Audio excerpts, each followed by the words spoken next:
राज्यातील 903 योजनांच्या प्रशासकीय मान्यता रद्द झालेल्या आहेत। फडणवीस सरकारचा मोठा निर्णय मानला जातोय।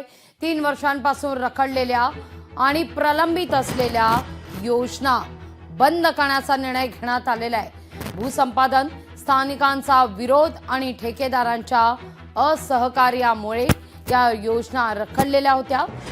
मृदा जलसंधारण विभागाकडून निर्णय जाहीर करण्यात येतोय।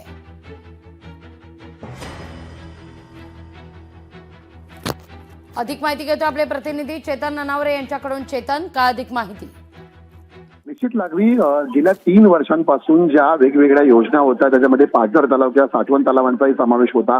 अशा अनेक योजना आहेत त्या ग्रामस्थांनी विरोध केला असेल किंवा ठेकेदारांनी असहकार्य केल्यामुळे बंद होत्या। काही ठिकाणी अद्यापही भूसंपादन झालेलं नव्हतं आणि त्यामुळे अशा प्रकारच्या योजनांसाठी हजारो कोटी रुपयांच्या निधीची तरतूद करण्यात आली होती, मात्र त्याचा वापर कुठेही होत नव्हता।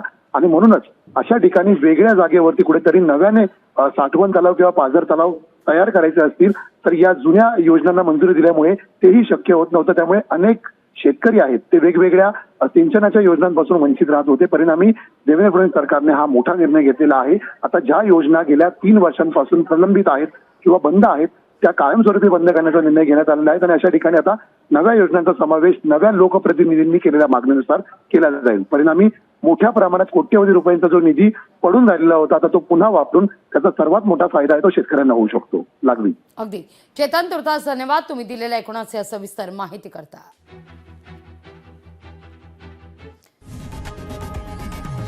लोकशाही मराठी ऐका, पहा, जागरूक रहा।